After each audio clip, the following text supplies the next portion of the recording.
আকাশের অবস্থা দেখো বন্ধুরা, চারিদিকে কেমন মেঘ করে এসছে, মনে হচ্ছে এই মাত্র ঝড় উঠে আসবে। তো হ্যালো সবাইকে, কেমন আছো তোমরা সবাই? আশা করি ভালো আছো।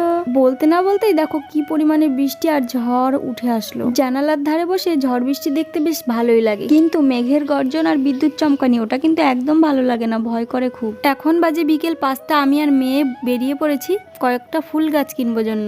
আজকে কিন্তু প্রায় সারাদিনই বৃষ্টি হয়েছে, দেখো মাঠ ঘাট সব প্রায় জলে ডুবে গেছে। সাইকেলে করে মেয়েকে পেছনে বসিয়ে নিয়ে চলে এসেছি ফুল গাছ কিনতে, বাড়ির পাশে ছোট্ট একটা নার্সারিতে। গাছ লাগাতে ভালো লাগে, ফুল ফল ধরলে তখনও ভালো লাগে, কিন্তু যত্ন নেওয়ার সময় কিন্তু আমার একদম মনে থাকে না। এত পরিমাণে বৃষ্টি হয়েছে দেখো, দেখেই তোমরা বুঝতে পারছো, আর উঠোন টুঠোন একদম পুরো জলে ভর্তি হয়ে রয়েছে। এটা একটা বাড়ির ভেতরে নার্সারি, বাড়িটা কত সুন্দর লাগছে চারিদিকে গাছগাছালির জন্য। সকাল থেকে বৃষ্টি হয়েছে, তবুও আমার একটু মনে ছিল না যে ছাতাটা নিয়ে যাই। ঝিরিঝিরি বৃষ্টি পড়ছিল, কাকুটা ছাতার তলায় দাঁড়িয়ে দাঁড়িয়ে আমাদের গাছ পছন্দ দিচ্ছিল, আর আমি দেখো হালকা হালকা বৃষ্টিতে ভিজে ভিজেই গাছ নিচ্ছিলাম। ওই যে দূরে গাছটায় দেখো কত আম হয়েছে, এবার কিন্তু প্রায় সব গাছেই আম ধরেছে।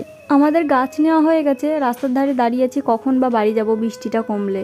একটা ছাতা থাকলে অবশ্য ছাতা নিয়ে চলে যেতে পারতাম, কিন্তু ছাতা আনার কথা একদমই মনে ছিল না। তো এই দেখো এই কয়েকটা গাছ কিনলাম, 5টা মতন গাছ। এখানে কিন্তু আমি বেশিরভাগ ফুল গাছেরই নাম জানি। তো চলো, যেদিনকে আমি লাগাবো সেদিনকে তোমরা গাছের নামগুলো বলে দিও। তো আজকের মিনি ব্লগটা এই পর্যন্ত। কেমন লাগলো? ভালো লাগলে সাবস্ক্রাইব করে যেও। টাটা।